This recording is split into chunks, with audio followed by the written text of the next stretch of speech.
on n'a pas assez de nourriture pour arriver à 82 degrés où un bateau pouvait venir nous chercher. Je disais à Borghi, c'est que maintenant, il faut qu'on commence à prendre des risques. Après un mois de ski, on a vu avec Borghi la glace n'est pas aussi épais qu'avant. Même si on a fait la recherche. Mike, c'est un mois de ski dans le noir, hein, parce qu'à cette époque-là nuit noire, de l'année, complète, c'est nuit noire tout le temps. Exactement. Il n'y a pas un moment où il y a la lumière qui arrive parce que le soleil il est au sud de l'équateur. À chaque moment, tu sais que tu peux tomber dans l'eau parce que tu sais que la glace est très fine et qu'il y a ce risque-là.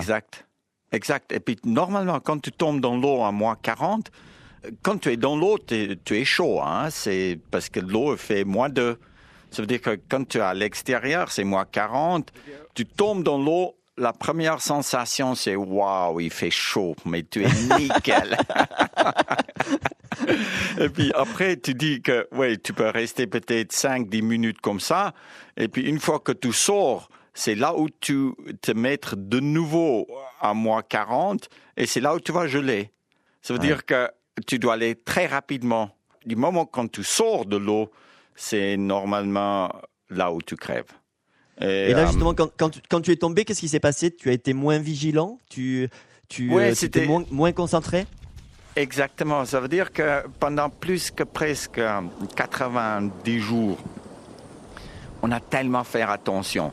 Mais parce qu'on a eu plus de nourriture qui nous restait, c'était là où, en discutant avec Borghi, peut-être 10 jours avant la fin de l'expédition, on savait très bien qu'on n'a pas assez de nourriture pour arriver à 82 degrés où un bateau pouvait venir nous chercher. Je disais à Borghi, c'est que maintenant, il faut qu'on commence à prendre des risques. Maintenant, il faut marcher sur la glace fin. Parce que si on doit contourner la glace où c'est trop fin, on ne va jamais arriver. On va mourir de toute façon. Et puis Borghi, lui, il a eu une nouvelle femme et puis une jeune fille. Il était moins prêt de prendre des risques. Et moi, qui est beaucoup plus libre, ma femme a décédé, puis mes enfants sont grands. Moi, j'ai dit, mais écoute, moi, je suis prêt de prendre des risques. Et si je tombe dans l'eau, il ne faut pas venir essayer de me sauver. Parce que si moi, je tombe dans l'eau et lui, il approche, c'est là où j'ai tombé dans l'eau, lui aussi va tomber dans l'eau.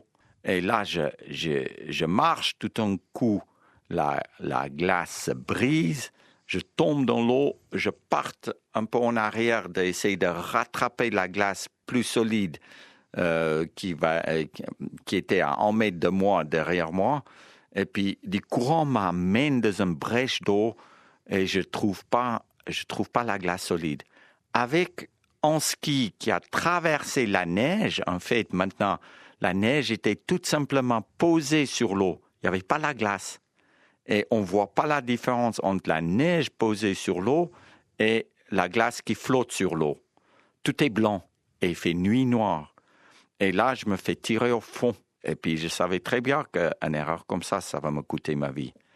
Parce que j'étais attaché à ma luge. En fait, Borghi, qui a essayé de venir vers moi, ne pouvait pas m'approcher. Et je disais à Borghi, il faut pas s'approcher parce que tu vas tomber dans l'eau.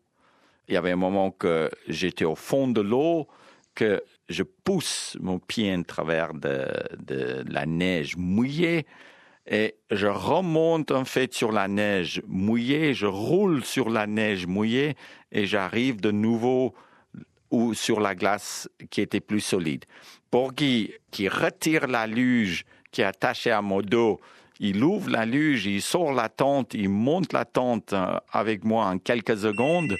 J'enlève tous mes vêtements, et puis là, je me retrouve à poil. Dans la tente, on allume les réchaudes et je me mets sur une couverture de survie pour réchauffer mon corps.